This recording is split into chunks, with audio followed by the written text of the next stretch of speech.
I've been thinking about this, the relationship between the civil rights movement, the Martin Luther King's movement that went along with the civil rights movement, that went along with the Voting Rights Act, the implementation of the Voting Rights Act, um, fair housing, and all these other acts that took place in the 60s. And in my mind, they are so close. Environmental justice, the entire environmental movement actually is in uh, is so closely connected to the philosophies of Martin Luther King. And a lot of that you can see because of the issues that he addressed. He talked about voting rights. He talked about the civil rights. Those are issues, and those are subjects that deal with people's inequality, the issues of poverty, the issues of inclusion, access. So, in my head, I don't like, when they talk about what would Martin say or what would Jesus say, because I'm not exactly sure. But what I can say is that I'm sure Martin, I know because of the things that he championed, because of the things that he protested and marched on, are so closely related to environmental justice. I'm thinking about the time when I was a teenager, because it was the time of Martin Luther King. I think about the time that when he was assassinated, and how we learned after his passing some of the other issues. He talked a lot about the Vietnam War. So I know beyond a shadow of a doubt that Dr. Martin Luther King would have championed environmental justice. And that I would go a step further. I would say that his philosophy, his finding, his information speaks to it right now. It may not come out of his mouth as saying environmental justice, but it addresses the issue of poverty wages, inequality, inclusion, justice, and all those good things. When I think of Dr. King and his work that he did for Black people, it comes to mind that we don't fully understand all of the complexity that he really brought to his messages, but more so that he brought to the hearts and the minds of those that were able to hear him, and those that decades later, like myself, were able to read and study his body of work. But what really shines bright in this moment is that only in darkness can you see the stars. And right now, the stars are pointing in a very great direction. And the direction is that we need to have our rights as humans and as folks that have became citizens and that were forced into citizenship. We need to have our rights honored by voting. If we are not able to have our voting rights, then that means that we are saying that we're not the citizens that were brought here, that saying that we're not the citizens that wanted to come to these weary shores. Is saying that we, as America, do not honor the humanity of another person. And if that is the case, then what's the point of anything that we do going forward. If we can honor the humanity of another human, that means that we can honor ourselves. So if you're going to quote Dr. King on this day, understand that it starts with the dignity of another, not just yourself.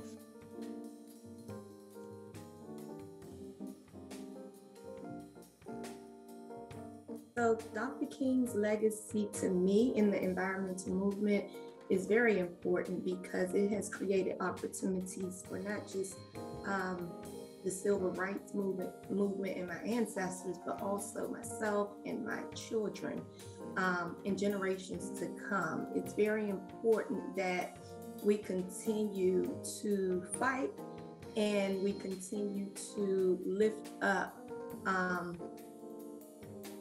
the dream that Martin Luther King had for us.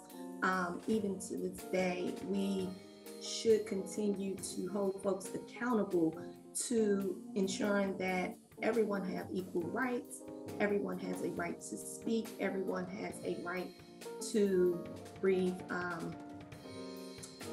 clean air, drink clean water, and just live a healthier lifestyle.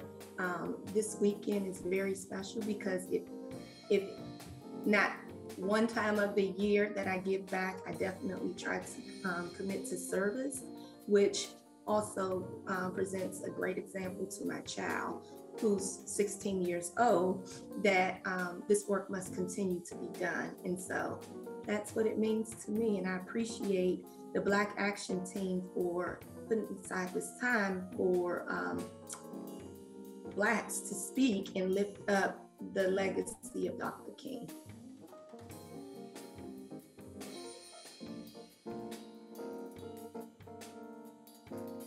Leah Clyburn, located in St. Louis, Missouri, on occupied land of Osage, and so many more here in the Midwest in St. Louis, Missouri. When I think of Martin Luther King and so many others, like Fannie Lou Hamer, I can't help but to think about how much of a backbone that we are. The African American experience is one that this country denies the existence of and denies the attributes that we bring. We bring science, we bring education, we bring beauty, we bring art, we bring music, we bring healing, we bring creativity, we bring solutions. And when I think about King, I think about the resilience of the African energy that we all carry in the diaspora. And I celebrate that. And I call on our fellow Americans to be clear about what brings them here and helps sustain them. When there's an issue, who do you call on? Who's the one that's called on to clean it up, figuratively and actually? Who's the one that brings the welcoming committee when you're new and you're trying to find a place, trying to find a home? When you're looking to understand the things that don't make sense, who's the one that brings not just nurture, but also the spirit? And so for all my African Americans and all the rest of us that are part of the diaspora, I celebrate you on this day. And I acknowledge you and I thank you for the contributions that you do day in and day out. And for our so-called allies, I call on you not to stand behind, as Fannie Lou Hamer once said, I want you to stand next to me. And I want you to lead this fight and carry this weight that we've been carrying on for so long. And for those with powers that be, I call on you to actually hold yourselves accountable. Don't just use tag phrases of equity for equity's sake. I want you to represent us even when we're not at the table. I want you to acknowledge that even though we're not here in front of you, that we're here. And are you representing us?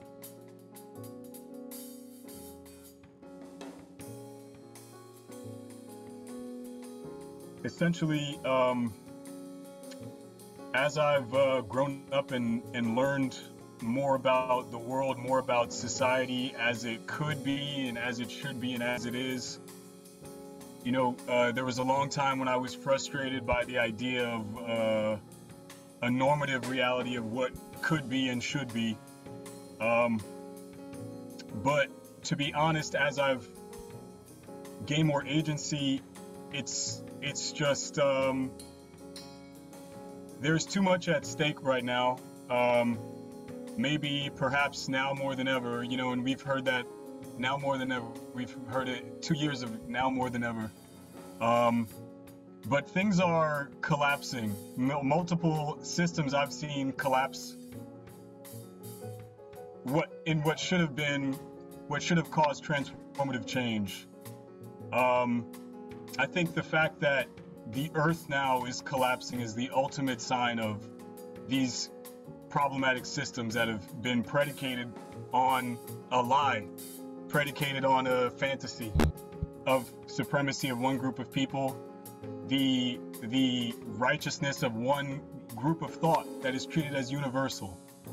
That universal group of thought has created calamity in a blip of human existence. At the helm, we have been driven towards the brink of collapse. The idea now of putting the levers of power back into the hands of the people who created the worst atrocities in our history, in our American history, is tragic and delusional. It's the exact opposite of what we need. These issues that we've seen, the economic collapses, the social unrest, the environmental degradation that has played every one of our wishes, our fantasies at risk. We now have children, we now have adults who were once children who have deferred dreams to say, no, I need to focus on this. I need to focus on, I would have wanted to be a zoologist. I would have wanted to just study animal behavior, right? But that did not. Going to sleep at night knowing that we were still being killed in the streets and we were still being wiped away in floods and wiped away with poison in our environment, I could not go to sleep. It put my soul at ease or at unrest. So I just believe also in the foresight that our leaders like Dr. King had in what someone would now call intersectionalism, where they understood that ideas like economic empowerment are it's impossible to separate that from racial injustice and social injustice. These issues are predicated on ideas of society that are obsolete, that are inherently problematic. So I believe it's a time for transformative change, transformative action, bold action from people who feel like they've had the answers and their communities have had the answers for a long time and they are tired of those not being heard. I'm personally ready to book. I know that there's too much at stake to not be aggressive and to not be also diplomatic and to be human and to bring humanity to these movements that has not been there before. So in the spirit of our leaders like Dr. King, I would urge you to tear away I'm trying to figure out how to frame this, but essentially they're like cobwebs. They're these horrible veils that we've allowed to warp our vision and to limit what we can even see as possibilities. And I urge everyone to rip those away, to learn as much as you can from other people, from other cultures, and that we can really bring all that we already have to elevate this effort to the next level.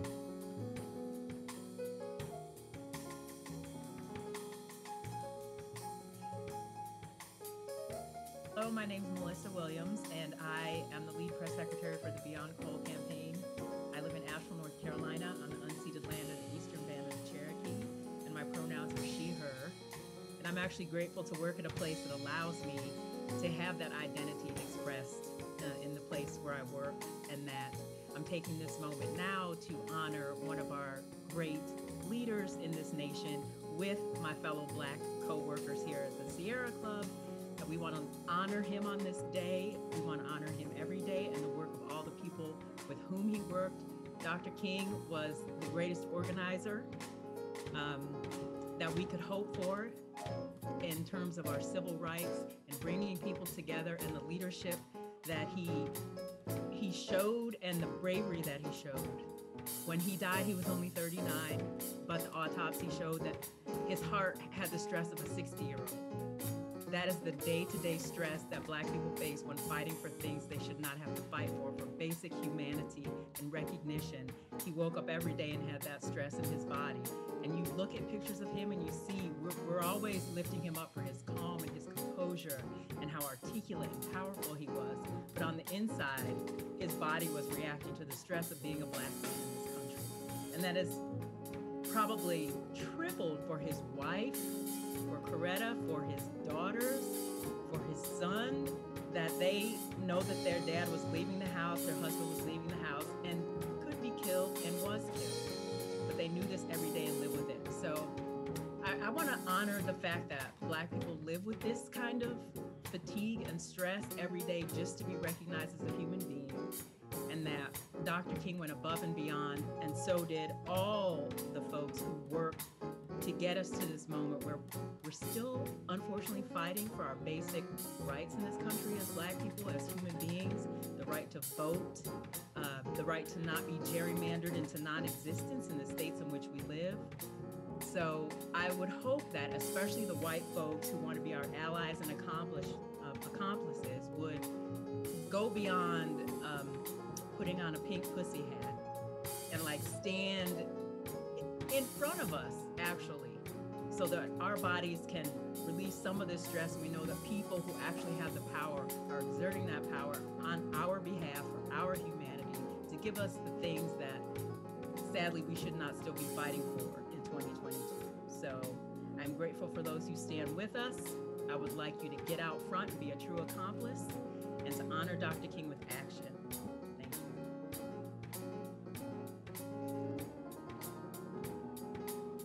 When I think of Dr. King and I think about, where we are today, ultimately I think about workers. I think about the Memphis sanitation workers, just because I come from a labor background. And I think about where we find ourselves now in this drive toward clean energy transitions and whatnot. But all of these drives are towards the South again. And the irony here is that a lot of workers, a lot of people in the South have still not seen the rights that many others in some of the more progressive states have seen. And I think part of it is because there hasn't been enough attention on the South. And being a child of the South, I think it's important that we recognize that, in the words of W.B. Du Bois, as goes the South, so goes the country. So I think it's important as we look at, this opportunity to celebrate Dr. King's memory next week. It can't be a one-day event. The call to action can't be a one-day call to action. We really have some work to do, and a lot of it does come down to economic justice, as one of us said earlier. And for my frame, it comes down to worker justice, workers' rights. Many of the rights that have been exploited in the South are taking shape in other regions of the country, and they have taken shape. They've always taken shape in some of these more impoverished communities, whether it's Native American country, whether it's Appalachia, but especially for Black people. And let's not get down to the point where we start talking about Black women and their challenges across a number of issues related to health, childbirth, and these other pieces that also plague our community, our Black communities. They're just kind of front line, if you will, of the number of challenges that others will experience and only have been highlighted in the midst of this pandemic. So, with that, I'll just kind of say, let's not let this call to action be a one-day event, because it's really not about getting out in the streets and shouting. This is really about being strategic, frankly, because Jan 6 was strategic as hell. Let's be clear, right? And it frustrates me that our only response to Jan 6 is getting back in the streets, instead of really getting to action on the things that we need to do strategically across these states and localities and counties.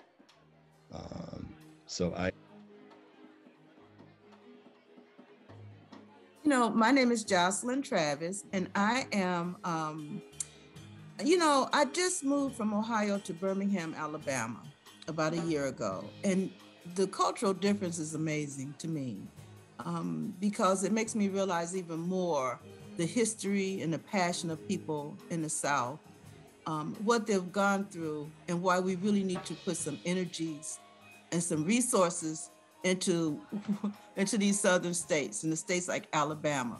When I look at these commercials and I see these conservative ads and people saying, I'm a Trump supporter and I need you to vote for me, and that's all you see on TV, and it just bothers me. And it makes me wonder, what can I do as an individual? I realize that right now we're talking about voting rights. We're talking about the work the King did for us and the sacrifices that he made and the people that died. People died so that we can have the rights that we have today. And most people are not even getting off their butt to go and vote. Not only do we have to make sure that we're getting people out to vote, but we have to make sure that we're explaining and educating people why there's a need to vote. The fact that people died.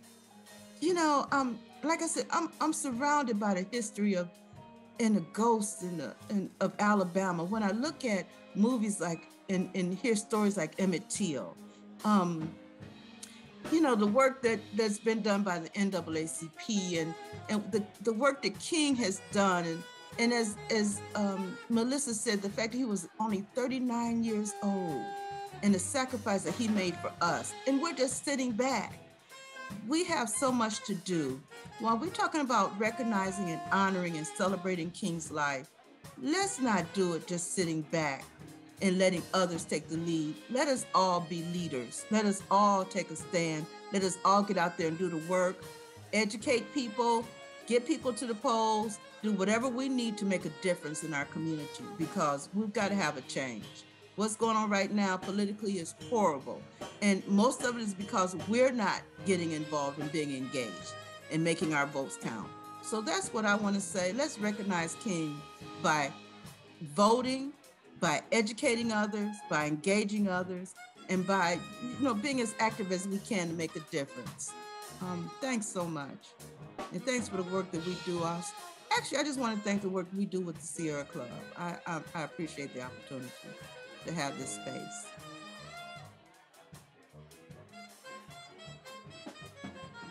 Hello, I'm Leslie Fields, the National Director of Policy Advocacy and Legal at the Sierra Club in the District of Columbia.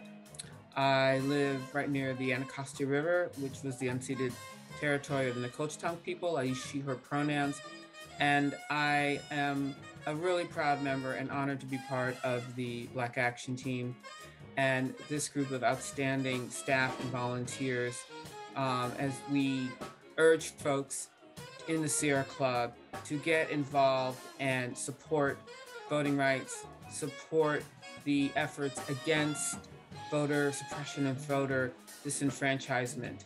And so Dr. King, we're celebrating his birthday on January 17th. There's lots of ways to honor Dr. King by service. I am urging you to get involved with the liveforvotingrights.com website, which can tell you about activities in your community going on to support the voting rights for all Americans. But as an African American and as someone who is old enough to remember when Dr. King was assassinated, the despair, but also remembering all the people who died for our right to vote, died for our human rights and civil rights.